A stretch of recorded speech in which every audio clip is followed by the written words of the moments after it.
सिन्नर तालुक्याच्या पूर्व भागातील पंचाळे, पिंपळगाव, शहा, उजनी, देवपूर, एकलहरे या गावांना शनिवारी सायंकाळी झालेल्या वादळी पावसाने झोडपून काढले।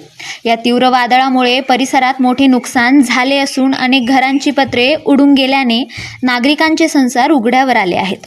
या आसमानी संकटाचा मोठा फटका पशुधन आणि शेतीपूरक व्यवसायांना बसला आहे।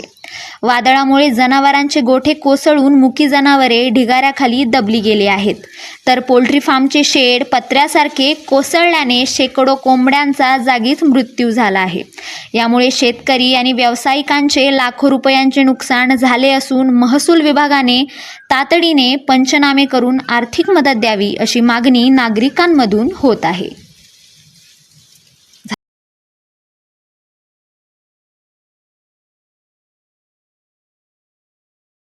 हा ना काल नाव सांग का?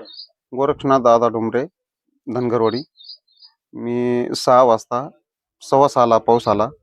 पाऊस आल्यानंतर आमचे जेवढं नुकसान झाले पत्र डायरेक्ट दोनदा एका गारक्यात डायरेक्ट पत्रे छत्री धरून जवळजवळ 500 फूट अंतरावर गेले, बागात जाऊन पडले। तरी अजून पंचनाम्याला माणसं कोणी आली नाही आणि त्यांना काल 7:30लाच फोन केला का तलाठी साहेबांना का लवकर या म्हणून। ते अजून आतापर्यंत आले नाही। आज 12 घंटे होऊन गेले, 12 घंट्यात अजून पाहायला आले नाही आणि एवढी नुकसान भरपाई करून द्यावं ही नम्र विनंती। प्रभाकर तुकाराम शिंदे, माजी पोलीस पाटील, पिंपळगाव, धनगरवाडी।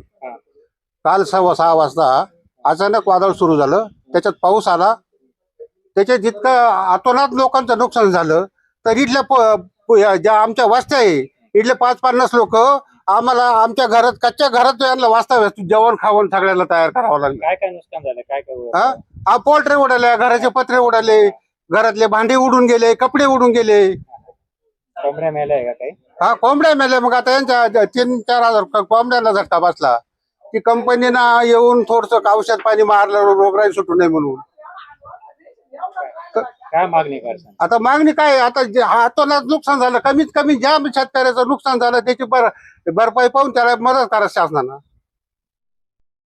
हा ना काल नाव सांग का? गोरक्षनाथ दादा डोंबरे, धनगरवाडी। मी 6 वाजता 6:15 पाऊस आला।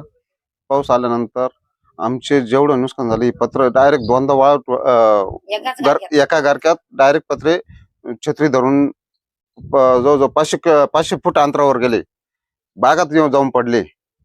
तरी अजून पंचनाम्याला माणसं कोणी आली नाही आणि त्यांना काल 7:30लाच फोन केला का तलाठी साहेबांना का लवकर या म्हणून। ते अजून आतापर्यंत आले नाही। आज 12 घंटे होऊन गेले, 12 घंट्यात अजून पाहायला आले नाही आणि एवढी नुकसान भरपाई करून द्यावं ही नम्र विनंती।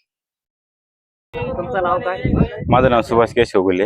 पाऊस कधी आला तर काय नुकसान झालं? पाऊस साधारण 6:45च्या दरम्यान आला आणि खूप असं भयानक वारा आलं। त्या वाऱ्यामध्ये माझ्या गायच्या गोठ्याचं खूप नुकसान झालंय आणि माझी एक गाय पण मध्ये अजून तशीच, आणि 2 गाय तिथं दाबल्या होत्या खाली, पण देवाच्या कृपेने त्यांना काही नाही झालेलं आणि भरपूर नुकसान झालंय आमच्या परिसरामध्ये सुद्धा।